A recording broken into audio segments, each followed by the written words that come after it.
All right, hi everyone. Thanks for taking the time out of your busy day and joining us on a beautiful Friday for today's webinar on BOR report.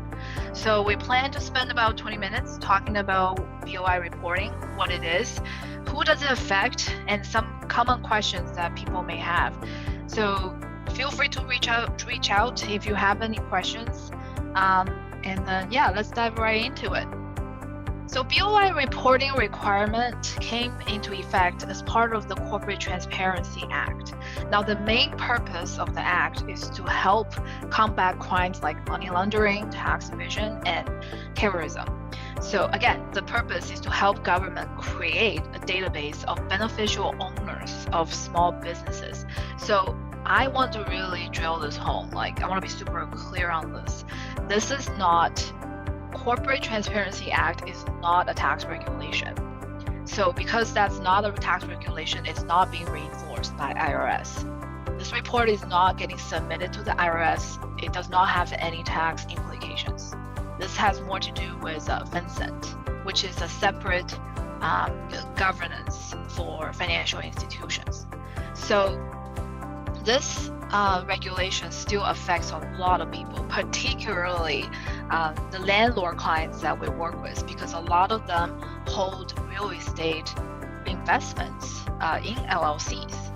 So as of March 2021, the US has about 22 million LLCs, and most of these LLCs most likely will be required to file this BOI report.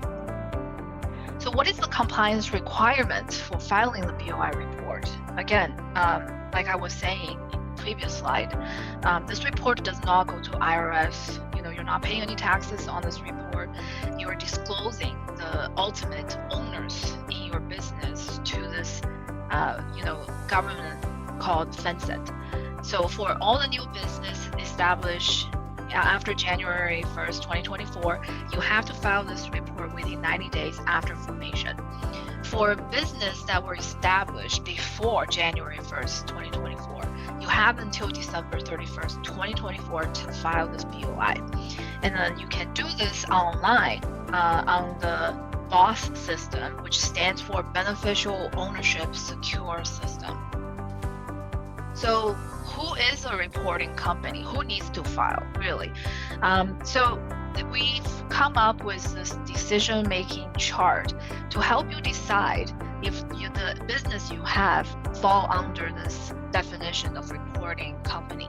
So if you have a LLC or business that's operating on U.S. soil, you ask yourself, is this business a corporation? If the answer is no, is this company or LLC, right? So in the example that we have, a lot of our landlord clients, they have multiple rental properties, and each rental property, probably is in the LLC. So the LLC is set up in the US, and then the rental property is also on US soil. So that definitely it fall under the domestic reporting company definition.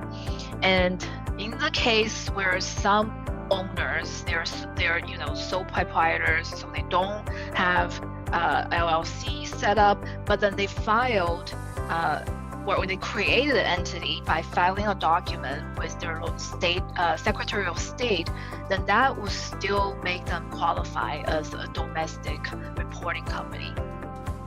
Now, in other example, so if you're a foreign investor, so for example, we have Canadian landlords and Chinese investors, and then so these people are not physically present in US, but they do have company registered to do business in US states by filing a document with the Secretary of State. So then, that will also qualify them as a reporting company for BOI. So who are the beneficial owners that you need to disclose for BOI? So there are two criteria. If you exercise substantial control over a reporting company, or you own or control at least 25% of the ownership interest, you will be considered a beneficial owner. So, which means, in the example that I can give you is, let's say you have two people who are going into a flipping project together, right? And then so they started this multi-member LLC, a partnership. And then maybe one partner is a contractor, which is generally the case.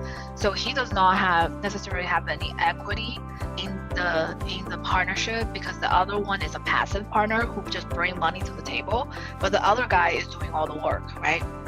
Then in this case, the contractor, the person or the general manager who is managing and making all the hiring decisions or making all the important decisions within the business will be considered a beneficial owner, even though he does not have 25% equity in the business.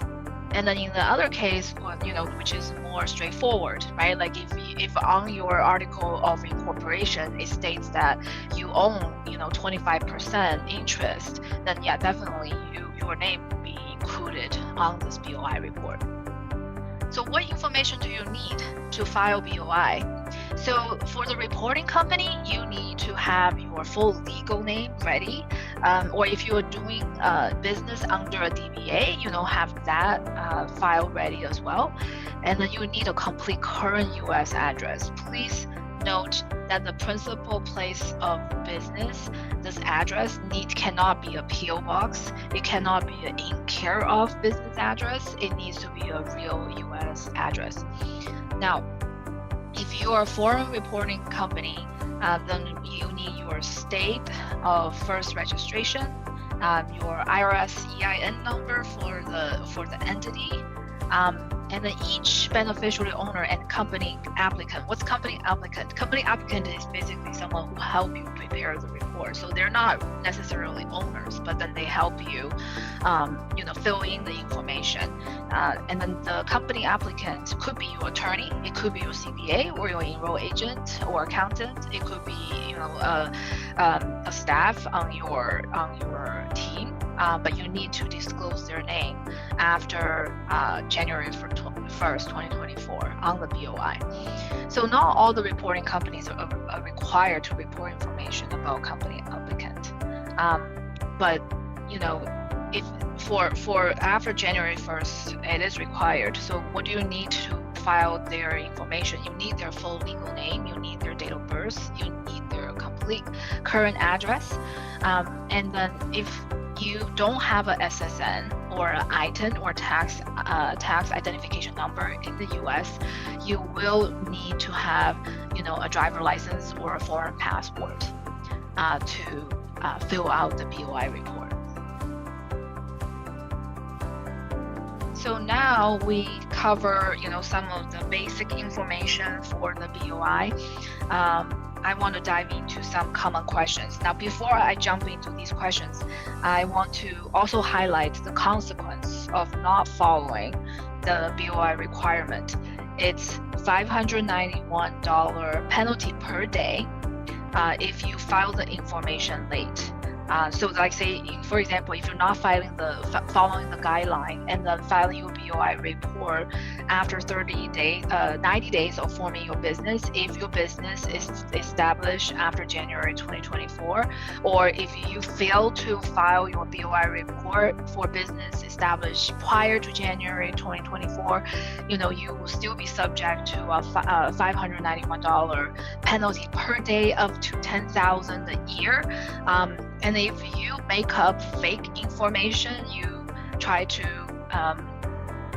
put on some fraudulent information on the report, and then that got found out, then you could face up to 2-year imprisonment in jail. So this is like pretty serious, right? So and that's why we are hosting this seminar, because we really want to make sure that our clients and also people who are in similar situation understand what this is, and then what you need to do, and then also what are some of the resources that you can use to help you do this.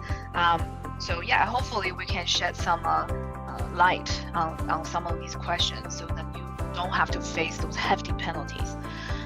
So first question I want to tackle, again, because we deal with a lot of real estate investors. If I own a single rental property in an LLC, do I have to file the BOI report? The simple answer is yes. And then you have to file a separate BOI report for every active LLC you own.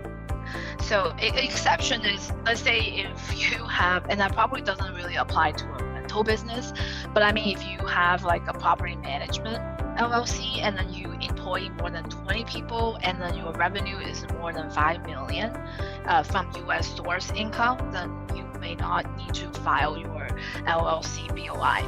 But if it's just a straight up like rental with rental income, no employee per se, then yeah, absolutely you have to file a separate BOI report for every active LLC that you have. Second question, and this is a real question coming from like an existing client. I have 11 rentals, each has its own LLC. Do I need to file 11 BOI report? Yes, you have to file 11 BOI report for each active LLC that you own, unless they're large operating companies. So in the question before, right, like by large, I mean if your revenue is more than 5 million and you have more than 20 employees. My CPA thinks filing BOI is unauthorized practice of law. Is this true? And again, we get asked these questions all the time, especially from a lot of our real estate brokerage clients. They help their landlord clients form LLCs because depending on which state you're in, I think it could be pretty straightforward to do that. With this BOI though, I've inquired, and again this depends on the state you're in, but then specifically in Massachusetts, I know from my insurance carrier they do not cover BOI. And then the reason for that, again, it goes back to this Corporate Transparency Act does not fall under a CPA job scope, right? Like say if this is a tax regulation, then your CPA could help you interpret tax law just like your tax attorneys. So we're positioned the same, but then because this is not an IRS tax regulation, then your CPA is not in a position to help you interpret. And then that's like specifically we're talking about who really is the beneficial owner, right? So like who exercise material influence in the business, for example, that is more like attorney question. And then who owns like 25% of the share. Again, if that is like written black and white on the contract, then and then it's not subject to interpretation, your CPA or your enrolled agent accountant definitely can help you fill it out. But then, if a mistake happens, then the insurance does not cover it. So, and then that's why it's called an unauthorized practice of law, because this is not a tax regulation, it's not a tax law. So, your CPA or your accountant cannot help you interpret this or help you decide and determine, who the owners are. So that's what this is. But yeah, you can absolutely ask your CPA for help on filling this out yourself, just so the onus is pretty much on you, if something is misinterpreted. So how many people could be subject to penalty? There's really no limit on how many people would be subject to this penalty. Like I said, the civil penalty, like if you fail to follow the deadlines, and that's for, again, I just want to repeat myself, if the business was set up before January 1st, 2024, you have until end of December 31st, 2024 to file this. And if you didn't file this, and then your business was set up January 1st, after January 1st, 2024, you have 90 days from the date of filing to file your BOI. And then if your business is actually set up after January 1st, 2025, you have only 30 days to file this BOI. And then if you were late on filing this, then it's $591 per day. And then it's up to $10,000. And then if you have fraudulent information on the report, it's 2-year imprisonment. And then it applies to individuals and entities for all violations. Question 5, do self-employed individuals or partners have to file? Again, self-employed individuals, you just go back to that decision-making chart, right? What constitutes self-employed? So if you're a sole proprietor, right, that you're operating everything out of your SSN, you never filed the LLC with the IRS, you don't have a separate EIN, you never file anything with your Secretary of State, then no, you do not come within the definition of a reporting company. So therefore, you do not need to file a BOI. So this is the same case if they use a DBA, or they have obtained a business license, or you just have an employer EIN, but you don't have anything filed with the Secretary of State. Only business entities that are formed by filing a document with the Secretary of State or similar officials are reporting companies that must file a BOI. So yeah, even if you did get yourself a sole proprietor, a single member LLC, you got a different EIN for your business, but you never file like a LLC with your Secretary of State, that you do not have to file BOI report. Almost no general partnerships are formed this way. So very few general partnerships have to file a BOI report. Some limited partnerships, that's when you have a general manager and people who are passive. They're typically formed by filing a document with the Secretary of State, because you have to spell out, who's the manager or the limited partners, on that document. Then these are typically reporting companies that must file BOI. But individual partners in a limited partnership, they just have SSN. They don't have anything else, and they do not have to file BOI themselves.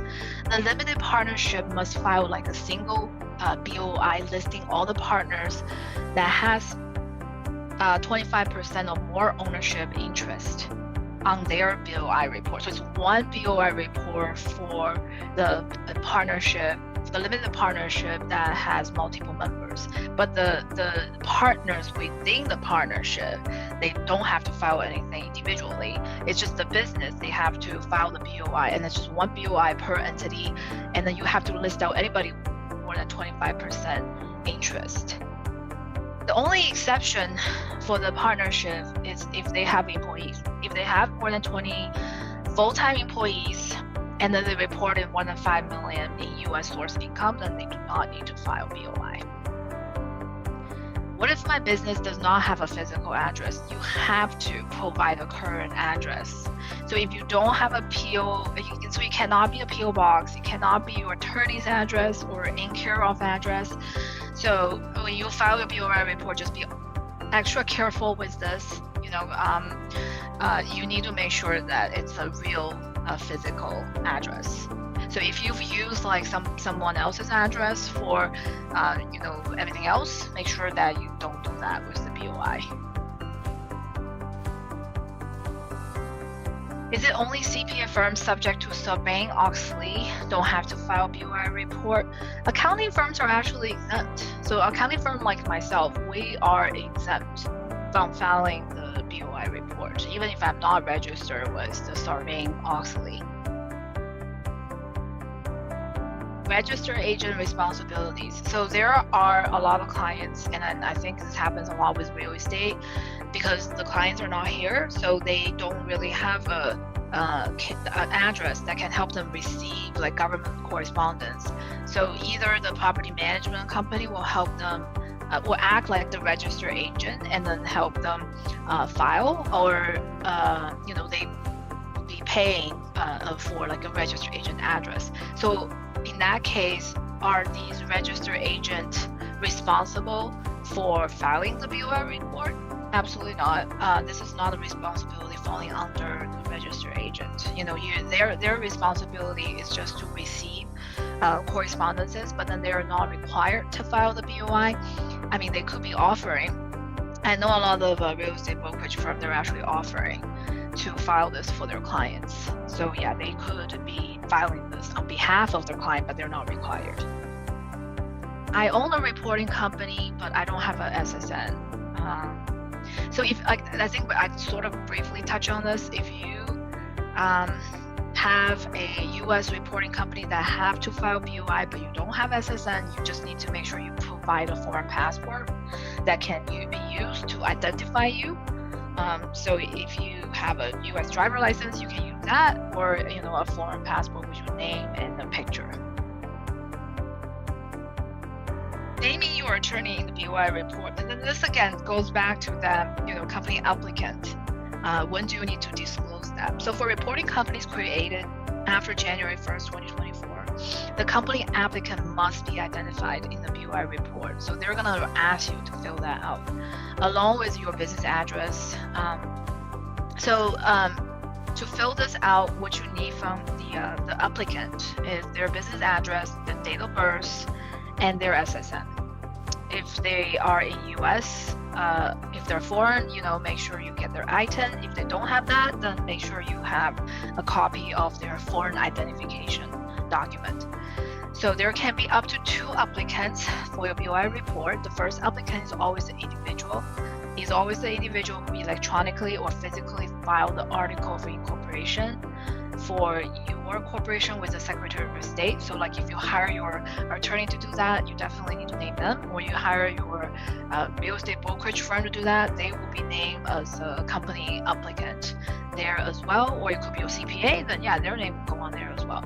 There can also be a second applicant who is the individual primarily responsible for controlling the filing of your BOI. So if your attorney personally file your articles or directed the filing of articles, he or she will be listed as the company applicant.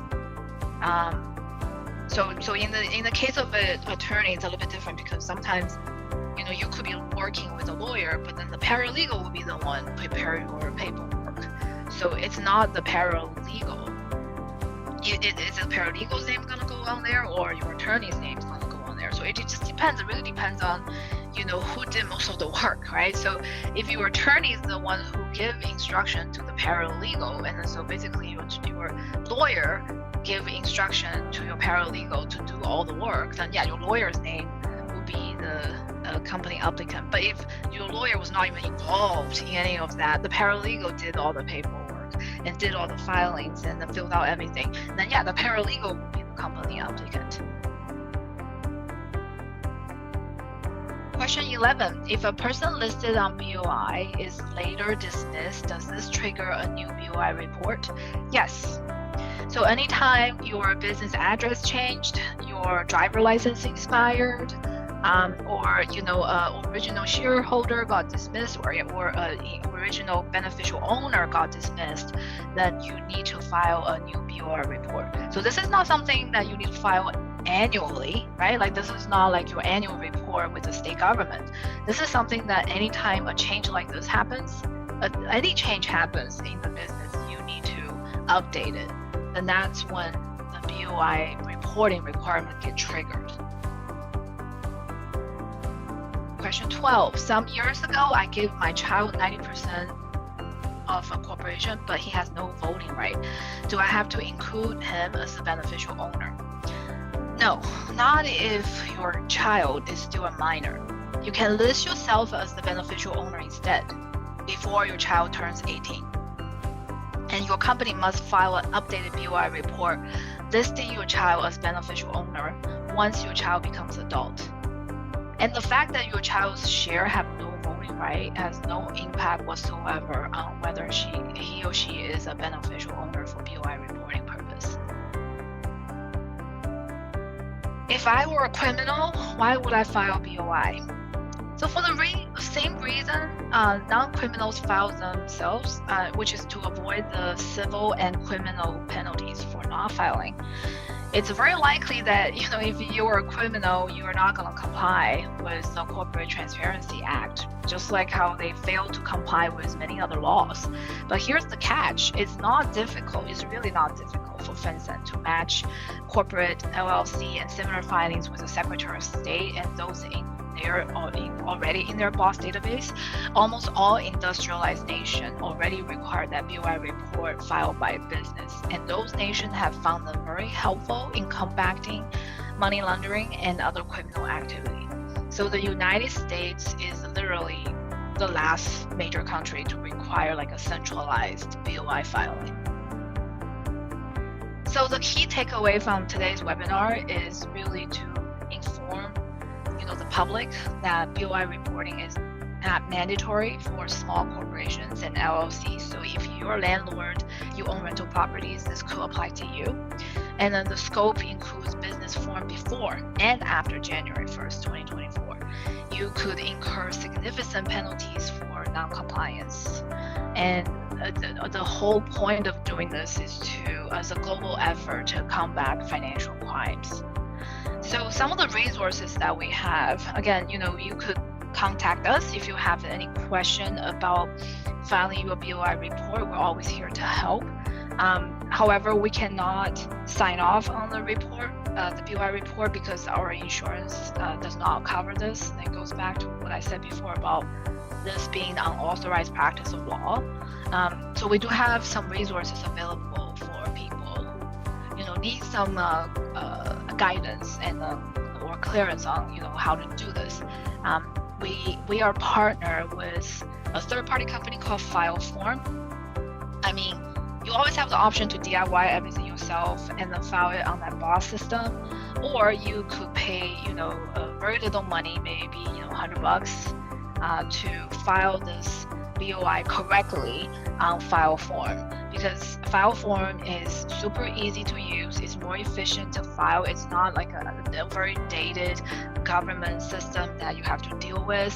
It's not manual process. Even for your driver license, your passport, you can upload it with a click of a button. And then they provide a ton of support, right? They check your input. They have filing analysis. They monitor when your driver license or your passport goes expire. They remind you that you need to, file updated report.